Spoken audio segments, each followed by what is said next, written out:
आजचं जे लेक्चर असेल आपण त्याच्यामध्ये काय करतो आहे की आता कमेंट सेक्शन तुमचं जे असेल ते ऑफ करतो आहे. ठीक आहे. ह्या लेक्चरचं परत एकदा हे लेक्चर होणारच आहे. तर हा लेक्चर आपण बऱ्याच विद्यार्थ्यांसाठी डेमो लेक्चर म्हणून अवेलेबल करायचा आहे. तर तो सेशन मोठा होऊ नये फक्त याच कारणाचं आपल्याला फक्त काय करायचं आहे, कमेंट सेक्शन आपण सध्या ऑफ करतो आहे. नंतर जर काही प्रश्न असतील तर त्यावेळेला फक्त तेवढ्या कामासाठी कमेंट सेक्शन परत चालू केलं जाईल आणि तुम्ही तुमची जी उत्तर वगैरे असेल ती मांडू शकता. ठीक आहे. थोडंसं सेशन आपण थोडंसं फास्टमध्ये घेऊया आणि त्याच्यानंतर परत हेच सेशन जे असेल ते अनेकदा आपण त्या लेक्चरमध्ये कव्हर करणार आहोत. तर आजचा जो भाग आहे ना, संख्याज्ञान, तर हा गणित बुद्धिमत्ता दोन्ही विषयांसाठी महत्त्वपूर्ण आहे. ठीक आहे. म्हणजे याच्यामध्ये ह्या एकाच लेक्चरमध्ये तुमचा गणिताचा पण अभ्यास होणार आहे, स्पर्धा परीक्षेचा, आणि बुद्धिमत्ताचा पण होणार आहे. ठीक आहे. तर हे जे असणार आहे ना, ते 4थी ते 8वीचे जे शालेय स्पर्धा परीक्षा आहेत त्याच्यासाठी हा महत्त्वाचा टॉपिक आहे. त्याचबरोबर 9वी 10वीची गणिताची पहिली 1 ते 2 प्रकरणे याच संख्याज्ञानाशी संबंधित आहेत. आणि त्याच्यानंतर साहजिकच आहे की पोलीस भरतीसाठी सुद्धा हा जो टॉपिक आहे तो खूप महत्त्वाचा आहे. आता बरेच विद्यार्थी तुम्ही विचारता की सर गणित कच्चं आहे, काय करायचं, सुरुवात कशी करायची, कुठून करायची. तर त्याच्यामध्ये काही गोष्टी तर आहेत. एक तर तुम्हाला पाढेपाठ असणं गरजेचं आहे, किमान 20पर्यंत पाढेपाठ असावे लागतात. त्याच्याबरोबर 1 ते 30 आणि वर्ग आणि घन हे दोन्हीसुद्धा पाठ असतील. ह्या 3 गोष्टी पाठांतर कराव्याच लागतात आपल्याला. ठीक आहे. आणि बाकीचे ज्या गोष्टी असतात ते सूत्र, त्याच्यानंतर काही ट्रिक्स असतात त्यानुसार आपल्याला लक्षात ठेवायचे असतात. जर ह्या बेसिक गोष्टी आपल्याला समजल्या तर आपल्याला गणित जास्त अवघड जाणार नाही. मग सुरुवातीलाच आपण तुम्हाला सांगतो आहे की याच्यावरती प्रश्न कशा प्रकारचे असणार आहेत. तर संख्याज्ञानावरती प्रश्न कशा प्रकारचे येतात. गणिताचा भाग तर याच्यामध्ये आलाच. ठीक आहे. पण बुद्धिमत्तामध्ये बघा, गटातनं बसणारा एखादा अंक असतो, त्या गटामधील पुढील आपल्याला पद ओळखायचं असतं, मध्ये एखादा पद गाळलेलं असेल तर ते ओळखायचं असतं. आता ते संख्या बघितल्यानंतर आपल्याला समजतच नाही की नेमकं करायचं काय, मग सगळ्या संख्या आपल्याला सम दिसतात, बऱ्याच वेळा विषम दिसतात, पण त्याच्यामध्ये काय नेमकं त्यांनी लॉजिक लावलेलं आहे हे आपल्याला समजत नाही. आणि हे समजण्यासाठी पहिले आपल्याला संख्याज्ञान असणं गरजेचं आहे. याच्यामध्ये 10 ते 12 प्रकारच्या संख्याज्ञान आपण कव्हर करायचे आहेत आणि बाकीचं आपलं ज्यावेळेला परत सेशन असणार आहे. ठीक आहे. त्याच्यामध्ये आपण पूर्ण संख्याज्ञानाची सगळे जे प्रकार असतील ते कव्हर करणार आहोत. ठीक आहे. याच्यामध्ये सगळ्यात पहिला भाग येतो समसंख्या. समसंख्या ज्यालाच इव्हन नंबर्स म्हणतात. ठीक आहे. समसंख्या म्हणजे काय की ज्या संख्येला 2 ने पूर्ण भाग जातो आणि त्याच्यानंतर बाकी शून्य राहते, बाकी शून्य राहिली पाहिजे. ठीक आहे. बाकी जे आहे ती शून्य राहिली पाहिजे, त्या संख्येला समसंख्या म्हणतात. म्हणजेच काय की उदाहरणासाठी आपण एखादी संख्या घेऊया, 16 घेतली. ठीक आहे. त्याला 2 ने भाग घालवला, 82 16, 16तून 16 गेले 0. म्हणजेच काय की बाकी शून्य राहिली, बाकी आपल्याला शून्य राहिले पाहिजे. बाकी शून्य राहिले म्हणजेच काय, ही 16 जी आहे ती समसंख्या आहे. ठीक आहे. आणखी एक अंक घेऊया, 10. ठीक आहे. 2 ने भाग घालवा, 2 पंचे 10, 10तून 10 गेले 0, बाकी शून्य राहिली. म्हणजेच काय की 10 जो अंक आहे तो सुद्धा सम आहे. उदाहरणासाठी 2 4 6 8 10 12 दिलेला आहे. समसंख्या कशा लक्षात ठेवायच्या, तर 1 2च्या पटीमध्ये येतात त्या सगळ्या. हा तर एक मुद्दा आहे. ठीक आहे. त्यानंतर काय सांगितलेलं आहे की बाकी शून्य राहिली तर, आणि तिसरा मुद्दा आहे तो समसंख्या आपल्याला जर लक्षात ठेवायची असतील तर त्याच्या एकक स्थानी कोणता अंक आहे हे फक्त बघायचं, फक्त एकक स्थानी. आणि त्याच्यामध्ये ते अंक असतात 0 2 4 6 आणि 8. ठीक आहे. समसंख्येच्या बाबतीत ही व्याख्या आहे. चला ह्याच्यावरती एखादं जर उदाहरणच आपल्याला बघायचं असेल. ठीक आहे. खालीलपैकी कोणती संख्या समसंख्या आहे असं विचारलेलं आहे. आता 37 एकक स्थानी काय आहे, 7, नाही होणार. ठीक आहे. 71 एकक स्थानी 1 आहे, नाही होणार. 49 एकक स्थानी 9 आहे, नाही होणार. 84च्या एकक स्थानी काय आहे, तर 4 आहे. ही समसंख्या आहे. त्याच्यानंतर 1 ते 20 या संख्यामध्ये एकूण किती समसंख्या आहेत असं विचारलेलं आहे. ठीक आहे. किती समसंख्या असतील. आता 1 ते 20च्या दरम्यान बघा, सुरुवातीला 2 आहे, 4 6 8 10 12 14 16 18 किती होतात बघा, 1 2 3 4 5 6 7 8 9 आणि 20 एक राहिले. ठीक आहे. एकूण किती होतात, 10 प्रकारच्या त्या संख्या होतात. एकूण किती समसंख्या आहेत आपल्याला विचारलेलं होतं. ठीक आहे. नेक्स्ट त्यानंतर पुढचा भाग येतो विषम संख्या, ज्याला ऑड नंबर्स असे म्हणतात. ऑड नंबर्स यामध्ये काय की ज्या संख्येला 2 ने पूर्ण भाग जात नाही, म्हणजेच काय की बाकी 1 उरते. इथं आपल्याला दशांशामध्ये भाग घालवायचा नाही आहे. ठीक आहे. बाकी 1 राहिली, त्याला दशांशामध्ये भाग पूर्ण घालवायचा नाही आहे. दशांश न घेता जो काही भाग जाईल तो उदाहरणासाठी 9, ठीक आहे, 2नी भाग घालवला, 5×8, 9तून 8 गेले, 1 राहिला, बाकी 1 राहिले. यस, म्हणजे 9 ही काय असेल, विषम संख्या असणार आहे. त्याच्यानंतर आणखी काय अंक घेऊया, 13, ठीक आहे, 2नी भाग घालवला, 2×12, 13तून 12 गेले, 1 राहिले, ठीक आहे. म्हणजेच काय की 13 ही सुद्धा विषम संख्या आहे. विषम संख्या लक्षात ठेवण्यासाठी त्याला 2नी भाग घालवा, बाकी 1 राहत असेल, विषम संख्या आहे, ठीक आहे. ह्याच्यासाठी सुद्धा एक मुद्दा आहे की याच्या एकक स्थानी 1, 3, 5, 7, 9 हे अंक असतात. यापैकी जर एखादा अंक त्याच्या एकक स्थानी येत असेल, ठीक आहे, तर ती काय असणार आहे, विषम संख्या असणार आहे. तर ह्याच्यावरती एक उदाहरण आपल्याला बघता येईल. 2 सलग विषम संख्यांची बेरीज 36 असेल तर त्या संख्या कोणत्या. आता इथं काही अंक दिलेले आहेत, विषमच आहेत का, यस विषम आहे. 15, 21, 5 आणि 1 6, 2 आणि 1 3, 36, याची बेरीज 36 होते, ठीक आहे. पुढचा अंक बघूया, 17, 19, याची बेरीज 9, 10 आणि 6 16, 36, याची पण बेरीज 36, ठीक आहे. 13 आणि 23,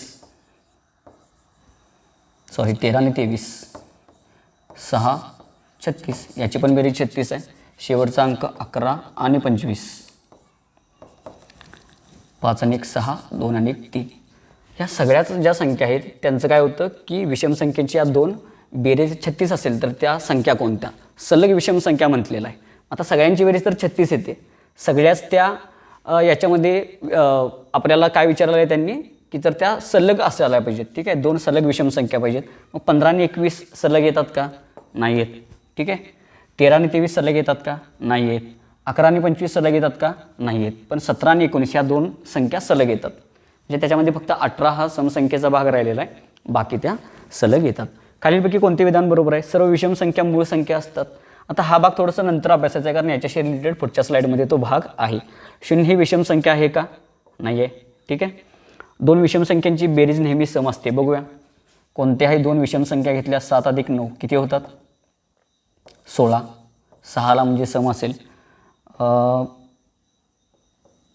15 अधिक 3 किती झाले, 18, ठीक आहे. एकक स्थानी 8 आला म्हणजे तो सुद्धा काय होईल, सम होईल. म्हणजेच काय, यस 2 विषम संख्यांची बेरीज काय असते, नेहमी सम असते. कालचं वगैरे राहिलेलं आहे वाटतं, ठीक आहे. पुढच्या स्लाईडमध्ये बघूया मूळ संख्या, ज्यालाच आपण प्राईम नंबर्स असे म्हणतो, ठीक आहे. प्राईम नंबर्स पहिले 2 भाग समजले असतील, एक समसंख्या, विषम संख्या. समसंख्येमध्ये काय की एकक स्थानी 0 2 4 6 8 हे अंक असतील तर त्याला आपण समसंख्या म्हणतो. किंवा 2नी त्या संख्येला भाग घालवल्यानंतर बाकी 0 राहते त्याला आपण समसंख्या म्हणतो. विषम संख्येच्या बाबतीत काय की जर तुम्ही त्याला 2नी भाग घालवला तर बाकी 1 राहते, ठीक आहे, बाकी 1 राहते. किंवा त्या संख्येच्या एकक स्थानी 1 3 5 7 9 हे अंक असतात. ह्या दोन्ही पद्धतीने आपल्याला ती विषम संख्या आहे की सम हे ओळखता येतं. मूळ संख्या हा थोडासा वेगळा भाग आहे. याच्यामध्ये काय की 1 पेक्षा मोठी पाहिजे, ठीक आहे, 1 पेक्षा मोठी पाहिजे. आणि नैसर्गिक संख्या जिला फक्त 2 अविभाज्य घटक असतात, फक्त 2च अविभाज्य घटक असतात, 1 आणि ती स्वतः संख्या, म्हणजे त्या संख्येला मूळ संख्या म्हणतात. म्हणजेच काय की उदाहरणासाठी आपण 3 हा अंक घेतला, त्याचा विभाजक कोण होईल, 1 अंक होईल आणि 3च्या पटीतील, म्हणजे हे फक्त त्याचे 2च विभाजक, ठीक आहे. दुसरा एक परत अंक घेतला, फॉर एक्झाम्पल आपण घेऊया 11, ठीक आहे. याचे बघा 1 हा विभाजक होईल आणि त्याच्यानंतर 11 हा अंकच विभाजक होईल. इतर कोणत्याही पाड्यामध्ये ते अंक येणार नाहीत, ठीक आहे. म्हणजेच ह्या मूळ संख्या झाल्या. त्याच्यानंतर 2 अंक, ह्याच्यामध्ये बघा 1च्या पटीतील आणि त्याच्यानंतर 2 अंक, बाकी इतर कोणत्याही पाड्यामध्ये येणार नाही. तर या सगळ्या मूळ संख्या आहेत, ठीक आहे. त्याच्यानंतर सगळ्यात जी लहान मूळ संख्या आहे ती 2 आहे. 3 5 7 11 13 17 19 या पद्धतीने त्या संख्या वाढत जातात. मूळ संख्या म्हणजे काय की जर आपण त्याचे विभाजक पाडले तर त्याच्यानंतर 1 अंक असेल आणि त्यानंतर ती स्वतः संख्या असेल, बाकी इतर कोणत्याही पाड्यामध्ये ती संख्या येणार नाही. या सगळ्याला आपण काय म्हणतो, मूळ संख्या.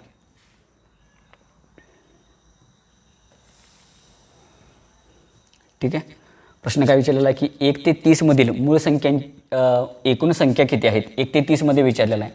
सर्वात लहान मूळ संख्या 2, त्याच्यानंतर 3 5 7 11 13 15 याच्यामध्ये येणार नाही, 17, 19, त्याच्यानंतर 23, ठीक आहे, त्याच्यानंतर 29,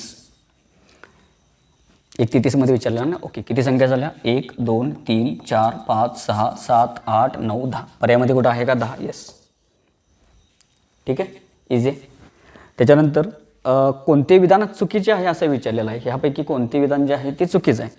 2 ही एकमेव सममूळ संख्या आहे. बरोबर आहे, आपण आता सुरुवातीलाच बघितलेलं. ह्या जर सगळ्या संख्या बघितल्या तर त्या विषम संख्या आहेत. याच्यामध्ये एकमेव समसंख्या आहे, म्हणजे हे वाक्य पहिलं बरोबर आहे. 1 ही मूळ संख्या आहे, याच्यावरती आपण नंतर परत थोडीशी चर्चा करू, पण याचं उत्तर सध्या काय आहे? हे जे विधान आहे हे विधान चुकीचं आहे. प्रत्येक मूळ संख्येला फक्त 2 घटक असतात. येस, हे पण वाक्य बरोबर आहे. 29 ही मूळ संख्या आहे. येस, हे पण वाक्य बरोबर आहे. आपल्याला फक्त चुकीचं विचारलेलं. 1 ही मूळ संख्या आहे. आता बऱ्याच विद्यार्थ्यांना प्रश्न पडू शकतो की 1 का? ते आपण नंतर थोडंसं डिटेलमध्ये चर्चा करणार आहोत. त्याच्यानंतर भाग येतो जोडमूळ संख्येचा, ज्याला ट्विन प्राईम नंबर्स असे म्हणतात. ठीक आहे, याच्यामध्ये काय की ज्या 2 मूळ संख्यांमधील फरक 2 असतो त्यांना जोडमूळ संख्या म्हणतात. उदाहरणासाठी 7 आणि 9 दिलेला आहे.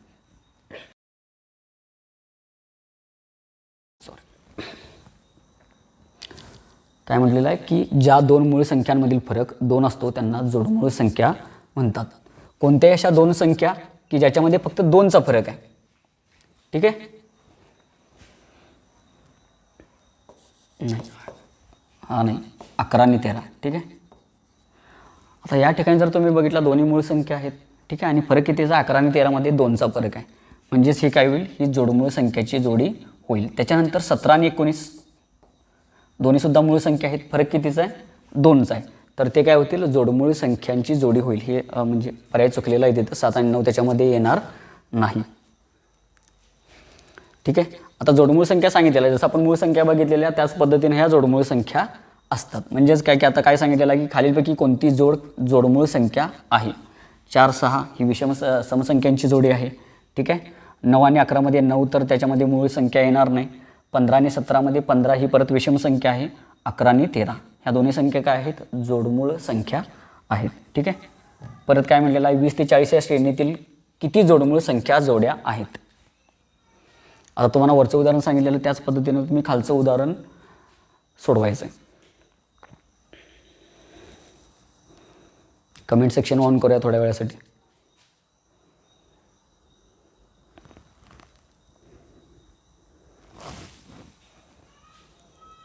वीस पासून सुरुवात करायची आहे 40 पर्यंत.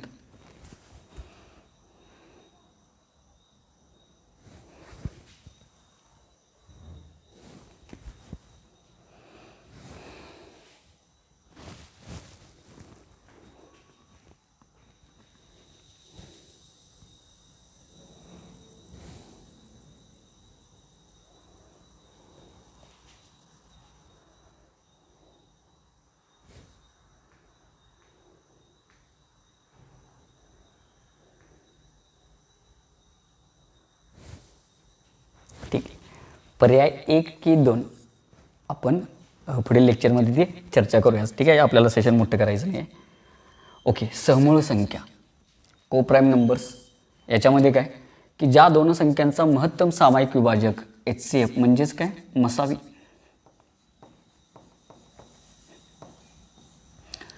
मसावी 1 असतो त्यांना सहमूळ संख्या असे म्हणतात. त्या स्वतः मूळ संख्या असणे आवश्यक नाही आहे. म्हणजे समूळ या संख्येमध्ये मूळ जरी शब्द आला असेल तरी त्या मूळ संख्याच असायला पाहिजेत असं नाही आहे. म्हणजेच काय की काय सांगितलेलं आहे की 2 संख्यांचा विभाजक एक हा अंक येतो त्यांना समूळ म्हणतात. की उदाहरणासाठी इथं घेतलेला आहे 8 आणि 9. ठीक आहे, आता 8ची जर आपण विभाजक केले तर ते कोणकोणते असतील? 1 2च्या पटीमध्ये असेल, 4च्या पटीमध्ये आणि 8च्या पटीमध्ये. बरोबर. 9 1च्या पटीमध्ये, 3च्या पटीमध्ये, 9च्या पटीमध्ये. आता दोन्हीची विभाजक पाडल्यानंतर कुठलाही सामायिक कॉमन फॅक्टर तिथं आपल्याला मिळतो का? तर तो फक्त 1 हा अंक आहे. बाकी काही याच्यामध्ये कॉमन मिळत नाही. फक्त एकच हा अंक त्याच्यामध्ये कॉमन आला. म्हणजेच काय की याचा मसावी किती निघाला? 1. म्हणजेच काय होईल की या समूळ संख्या आहेत. समूळ संख्येची जी जोडी आहे, ठीक आहे, असं म्हणता येईल. 4 9. ठीक आहे, आणखी घेऊया 14 15.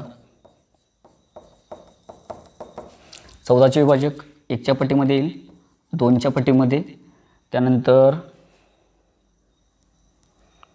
7 आणि त्याच्यानंतर 14. ठीक आहे. 15 बघा 1च्या पटीमध्ये येईल, 3च्या पटीमध्ये, 5च्या पटीमध्ये आणि त्याच्यानंतर परत 15. ह्याचेसुद्धा जर आपण सामायिक विभाजक बघितले तर याच्यामध्ये सुद्धा फक्त एकच अंक कॉमन निघतो. म्हणजेच काय, ही सुद्धा जी जोडी आहे ती सहमूळ संख्याची आहे असं आपल्याला म्हणता येईल. ठीक आहे. समूळ संख्या म्हणजे काय की त्याचा फक्त आपल्याला मसावी काढायचा आहे, त्याचे विभाजक पडायचे आहेत आणि जर दोन्हीमध्ये फक्त एकच अंक कॉमन आपल्याला मिळत असेल तर आपण त्याला काय म्हणणार आहोत, सहमूळ संख्या. ओके. खालीलपैकी कोणती जोडी सहमूळ आहे असं म्हटलेलं आहे. ठीक आहे. पडताळा करूया. 6 9, 6चे विभाजक 1 2 3 आणि 6, 9चे 1 3 9. आता याच्यामध्ये बघा दोन्हीमध्ये एक अंक कॉमन आला, परत 3 अंकसुद्धा कॉमन यायला लागला. म्हणजेच काय 6 आणि 9 तर ती जोडी नसणार आहे. ठीक आहे. त्याच्यानंतर 4 आणि 8, 4चे विभाजक 1 2 आणि 4. ठीक आहे. 8चे विभाजक कोण, 1 2 4 आणि 8. आता इथं बघा 3 अंक कॉमन यायला लागले, म्हणजे ही सुद्धा ती जोडी नाही आहे. ठीक आहे. 8 15, 8 15 म्हटलेलं आहे. 8चे विभाजक 1 2 4 8, 2 चौक 8, 4 2 8, 8 1 8. 15चे विभाजक 1 मध्ये येईल, 3 5 15, 5 3 15 आणि त्याच्यानंतर 15 1 15. इथं काही कॉमन आपल्याला मिळालं का, नाही, फक्त एकच मिळाला का, म्हणजे यस 8 आणि 15 काय आहे, समूळ संख्येची जोडी आहे. ठीक आहे. इझी आहे, पण ह्याच्यामध्ये बरेच असे घटक आहेत ना की ते नंतर विद्यार्थी तिथं गोंधळ होतो त्यांचा ऐन परीक्षे वेळेला. ठीक आहे. आता पुढे म्हटलेलं आहे संयुक्त किंवा संमिश्र संख्या, ज्याला कंपोजिट नंबर असे म्हणतात. ठीक आहे. कंपोजिट नंबर परीक्षेमध्ये संयुक्त असा शब्द येईल. ठीक आहे. पोलीस भरतीसाठी तरी विशेषतः, किंवा संमिश्र असा सुद्धा शब्द येईल. मग त्याच्यामुळे कन्फ्युजन करायचं नाही आहे की नेमकं हे दोन्ही वेगवेगळे आहेत की एकच आहे. दोन्ही एकच आहे, शब्द त्यासाठी वेगवेगळे वापरलेले आहेत. ठीक आहे. एकपेक्षा मोठी नैसर्गिक संख्या असावी जिला 2 पेक्षा जास्त घटक असतात, म्हणजेच ती मूळ संख्या नाही. सगळ्या मूळ संख्या सोडून इतर सगळ्या काय आहेत, संयुक्त किंवा संमिश्र संख्या आहेत. उदाहरणासाठी 4 6 8 9 दिलेला आहे. बघूया की कशा पद्धतीने असतं. एक ही संयुक्त संख्याही नाही, हा महत्त्वाचा मुद्दा आहे. ठीक आहे. लक्षात ठेवायचं, एक ही संयुक्त संख्याही नाही आणि मूळ संख्याही नाही. काय म्हटलं की त्या संख्येचे 2 पेक्षा जास्त विभाजक पडले पाहिजेत. 4चे जर आपण विभाजक केले, 1च्या पटीमध्ये येईल, 2च्या पटीमध्ये येईल आणि त्याच्यानंतर 4, म्हणजे त्याचे अवयव किती पडले, 3 अवयव पडायला लागले. ठीक आहे. पुढचा अंक 6 दिलेला आहे. 1च्या पटीमध्ये येईल, 2च्या पटीमध्ये येईल, 3च्या पटीमध्ये येईल आणि त्यानंतर 6, म्हणजे टोटल 4 घटक व्हायला लागले. 2 पेक्षा आपल्याला जास्त व्हावे लागतात. 2 पेक्षा जास्त झाले तर ते काय असतील, संयुक्त किंवा संमिश्र संख्या असेल. मूळ संख्या याच्यामध्ये कोणतीही एक आहे का, कोणतीही याच्यामध्ये मूळ संख्या तुम्हाला दिसणार नाही. एकतर ते तुम्हाला सम दिसतील किंवा काही विषमी संख्या याच्यामध्ये असू शकतात. ओके. वर्गसंख्या, सुरुवातीला सांगितलेलं की वर्ग आपल्याला पाठ असणं गरजेचं आहे. ठीक आहे. याला परफेक्ट स्क्वेअर नंबरसुद्धा म्हणतात. की व्याख्या बघा, एखाद्या नैसर्गिक संख्येला स्वतःने गुणले असता जी संख्या मिळते तिला वर्गसंख्या म्हणतात. म्हणजे त्याच संख्येला त्याच संख्येशी गुणणे म्हणजेच वर्ग करणे. ठीक आहे.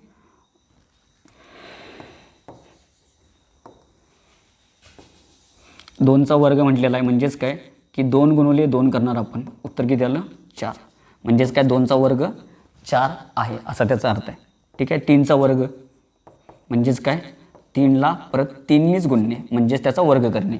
3 त्रिक 9, म्हणजेच काय की 3चा वर्ग 9 आहे आणि 9चा वर्गमूळ 3 आहे असा त्याचा अर्थसुद्धा होतो. मग आपल्याला किमान 10 पर्यंत, चौथीच्या विद्यार्थ्यांना किमान 10 पर्यंत सुरुवातीला पाठ असणं गरजेचं आहे.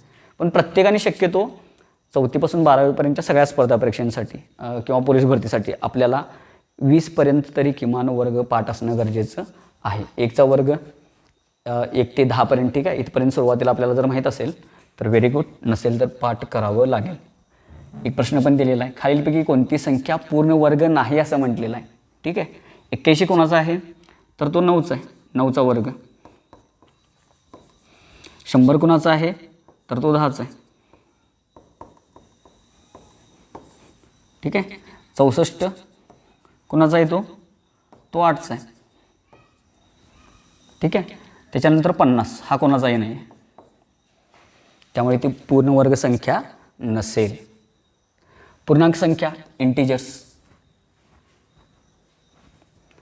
ऋण पूर्णांक, शून्य, धन पूर्णांक मिळून बनलेल्या संख्यांच्या संचाला पूर्ण संख्या म्हणतात.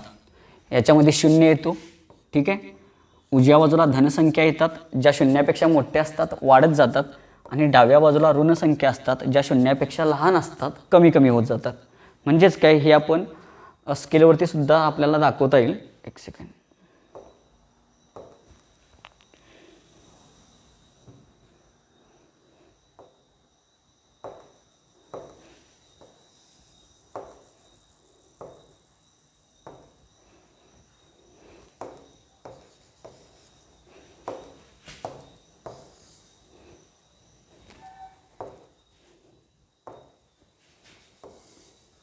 ठीक आहे. जर आपण याच्यावरती एक संख्या रेषा बनवली पट्टीवरती, तरीसुद्धा तुम्हाला ते थोडंसं समजायला बरं होईल. ठीक आहे. ओके, राहू दे. तर मध्यस्थानी शून्य आला, ठीक आहे. ह्या बाजूला 1, त्याच्यानंतर 2, 3. ह्या बाजूला ऋण होत जातात, -1, -2, -3. ठीक आहे. शून्याच्या ह्या बाजूच्या ज्या संख्या आहेत त्या सगळ्या धन असतात. धनसंख्येच्या समोर अधिक प्लस हे चिन्ह देण्याची गरज नाही. ठीक आहे. जर त्याच्यासमोर चिन्ह नसेल तर समजून जायचं की ती धनसंख्याच आहे. मात्र संख्येच्या पूर्वी आपल्याला ऋणचिन्ह द्यावंच लागतं. ठीक आहे. ह्या बाजूच्या सगळ्या संख्या ज्या असतात त्या वाढत जातात आणि त्याच्यानंतर ज्या डाव्या बाजूच्या असतात, ठीक आहे, त्या सगळ्या कमी कमी होत जातात. आता इथं गंमत अशी आहे की आपल्याला सगळ्यात लहान जी धनसंख्या आहे ती सांगता येते. ठीक आहे. इथं एक आपल्याला सांगता येते. आणि ऋणसंख्येच्या बाबतीत थोडंसं उलटं आहे. तिथं काय करता येतं की सगळ्यात मोठी जी संख्या असेल ऋण ती सांगता येते, ती वजा एक आहे. पण सगळ्यात लहान जी ऋणसंख्या आहे ती आपल्याला सांगता येत नाही. ठीक आहे. शून्य हा त्याचा मध्यभागामध्ये असतो. तो धनही नाही आणि ऋणही नाही, म्हणजे ह्या गटाचाही नाही आणि त्या गटाचाही नाही. ठीक आहे. तो फक्त मध्यस्थ आहे. पूर्णांक संख्येच्या बाबतीत एक प्रश्न काय दिलेला आहे बघा, की खालीलपैकी कोणती संख्या पूर्णांक नाही. ठीक आहे. पूर्णांक नाही असं विचारलेलं आहे.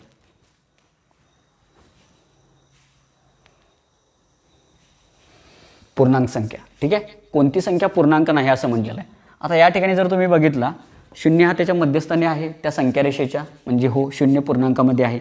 15 म्हणजे ही धनसंख्या आहे, बरोबर. तर धनसंख्यासुद्धा त्याच्यामध्येच आपण काउंट करतो. -7. ठीक आहे. डाव्या बाजूला सगळ्या संख्या त्याच्यामध्ये वजाच्या असतात, म्हणजे ते पण आहे. मात्र 3.5 हा एक अंक दिलेला आहे. तर हे जे इंटिजर्स आहेत ते आपण पॉईंटमध्ये कधीही काउंट करत नाही. एकतर ते सगळेच धन असतात, पूर्ण संख्या असतात, किंवा ऋण असतात, किंवा शून्य असेल. ठीक आहे. दशांशामध्ये याच्यामध्ये संख्या नसतात. आता महत्त्वाचा भाग येतो नैसर्गिक संख्या, ज्याला नॅचरल नंबर्स असे म्हणतात.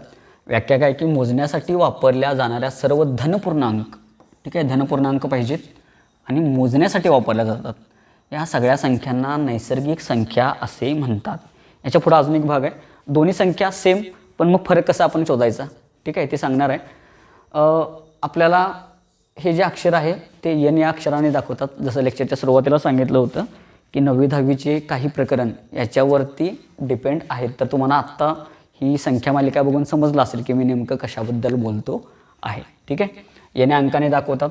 याची जी सुरुवात आहे ती 1 या अंकापासून होते. 1 2 3 4 5 असं होत होत ते अनंतापर्यंत जातात. ठीक आहे. ते अंक जे आहेत ते अनंतापर्यंत जातात. या सगळ्या संख्यांना आपण काय म्हणतो, नैसर्गिक संख्या. याच्यामध्ये फक्त धनसंख्याच असतात, याच्यामध्ये ऋण संख्या असत नाही. चला एक उदाहरण याच्यावरती आपल्याला बघता येईल की खालीलपैकी कोणती संख्या नैसर्गिक संख्या नाही असं म्हटलेलं आहे. नाही. ठीक आहे. व्यवस्थित प्रश्न बघायचा. 1 आहे का, 1ने आपल्याला मोजता येतं, मोजता येणाऱ्या संख्या म्हटल्याला यस, मोजता येतं म्हणजे आहे. ठीक आहे. 100 मोजण्यासाठी वापरतो का, हो वापरतो. 999 मोजण्यासाठी यस वापरतोच. 0 शून्यातून आपल्याला काही मोजता येतं का, 0 आहे, काहीच नाही, याच्यामध्ये काय मोजणार का आपण, नाही. तर मग 0 ही नैसर्गिक संख्या नाही. नैसर्गिक संख्या खूप सोपं आहे. सुरुवात 1 पासून होते ते अनंतापर्यंत सगळ्या संख्या फक्त धन असाव्यात इतकंच आपल्याला लक्षात ठेवायचं आहे. त्याच्यानंतर पुढचा भाग आहे पूर्ण संख्या, ज्याला होल नंबर्स म्हणतात. ठीक आहे. ठीक आहे. शून्यासह सर्व नैसर्गिक संख्या, याची सुरुवात जी आहे ती 0 पासून होते आणि याच्यामध्ये सुद्धा सगळ्या नैसर्गिक संख्या येतात. ठीक आहे. अशा संख्याला आपण काय म्हणतो, पूर्ण संख्या. याची सुरुवात कशापासून होते, शून्य अंकापासून होते. 0 1 2 3 4 5 हे सुद्धा अंक असेच वाढत वाढत वाढत अनंतापर्यंत जातात. पूर्ण संख्या W अक्षराने दाखवली जाते, ठीक आहे. आणि नैसर्गिक संख्या N या अक्षराने दाखवली जाते. याच्यामध्ये फक्त फरक हाच विद्यार्थी 100% गोंधळतात की नैसर्गिक संख्या आणि पूर्ण संख्यामध्ये फरक आहे.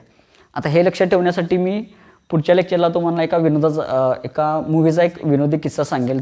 तो मग मूवी तुमच्या कायमच्या लक्षात राहील की यस, हा नैसर्गिक संख्या आणि पूर्ण संख्या अशा पद्धतीनं आपल्याला जो गोंधळ आहे तो टाळता येतो, ठीक आहे. काही गोष्टी तुम्ही घोकंपट्टी करून नाही होत, ठीक आहे.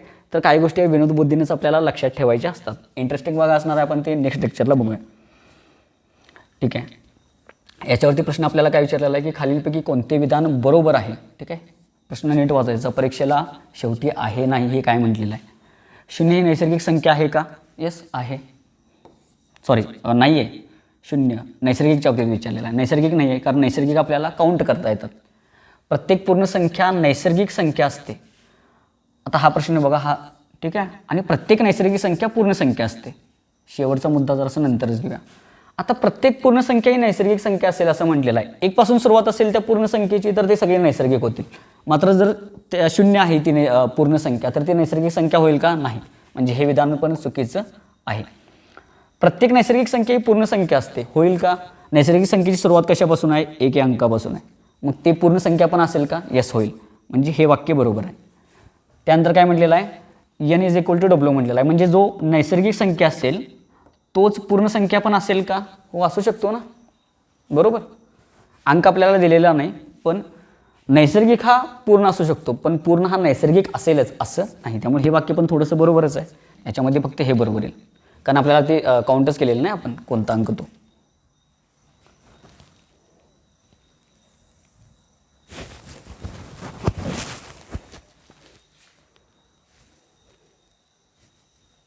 ओके.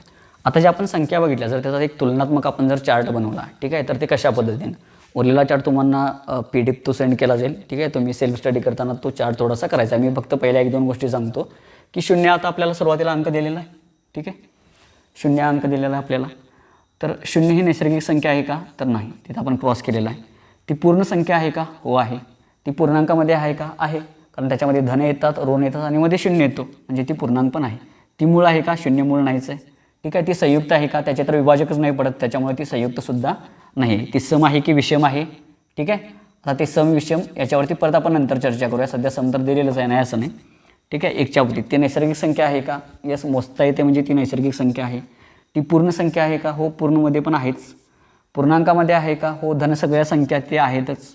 ती मूळ आहे का, 1 ही मूळ ही नाही आणि संयुक्तही नाही, सुरुवातीला सांगितलेलं आहे, ठीक आहे. ती सम आहे की विषम आहे, ही विषम आहे. म्हणजेच याच पद्धतीने आपल्याला काय करायचं आहे की ते सगळे अंक जे आहेत ते आपल्याला हे चार्ट तुम्ही तेवढं सेल्फ स्टडीमध्ये कंप्लीट करायचं आहे, ठीक आहे. आता आपण सध्या काय काय बघितलेलं आहे, त्यावर आधारित काही प्रश्न पण दिलेले आहेत की खालीलपैकी कोणती संख्या एकाच वेळी मूळ संख्या आणि समसंख्या दोन्ही आहे. आता याच्यामध्ये सगळ्याच समसंख्या आहेत, ठीक आहे. म्हणजे असा प्रश्न परीक्षेमध्ये येतो, हा जो प्रश्न आहे ना, असा प्रश्न परीक्षेमध्ये येतो. आता तुम्ही याच्यामध्ये काय लॉजिक लावाल, तुम्हाला तर सगळ्या बघताना सगळ्या समसंख्या वाटतात. ज्यांना मूळ संख्या वगैरे अजून माहीतच नाही त्यांच्यासाठी, ठीक आहे, त्यांना माहीतच नाही, तर ते काय लॉजिक लावतील, याच्यामध्ये सगळेच सम दिसत आहेत. मग याच्यामध्ये गटात न बसणारा कोणता आहे का, काहीच नाही कळणार. किंवा याच्यामध्ये काही चुकीचं काय आहे का, काहीच नाही कळणार. ते तुम्हाला सम विषम दिलं तर तुम्ही ते इझिली सांगताय. मग ह्या वेळेला आपल्याला कळलं पाहिजे की ह्या सगळ्या सम तर आहेतच, त्याच्यात काहीच प्रॉब्लेम नाही, पण हा एकमेव अंक असा आहे तो सम असून सुद्धा मूळ आहे, ठीक आहे. पुढे काय सांगितलेलं आहे, 9 आणि 16 या दोन्ही वर्ग संख्यांमधील सर्व पूर्ण संख्यांची बेरीज विचारलेलं आहे. 9 ते 16च्या दरम्यान दोन्ही वर्ग संख्यांमधील सर्व पूर्ण संख्यांची बेरीज किती.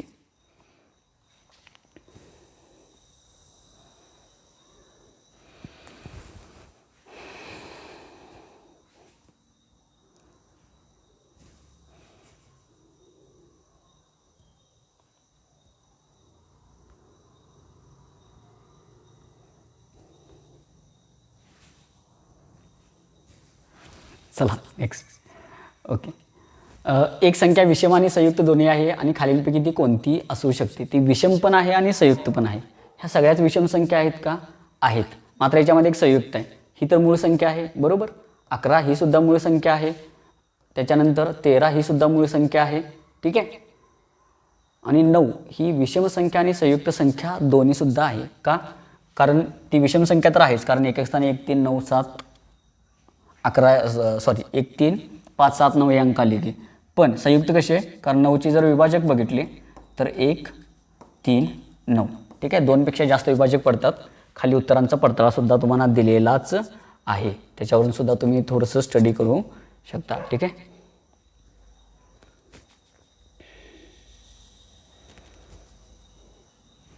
येस, भाग झालेला आहे सगळा.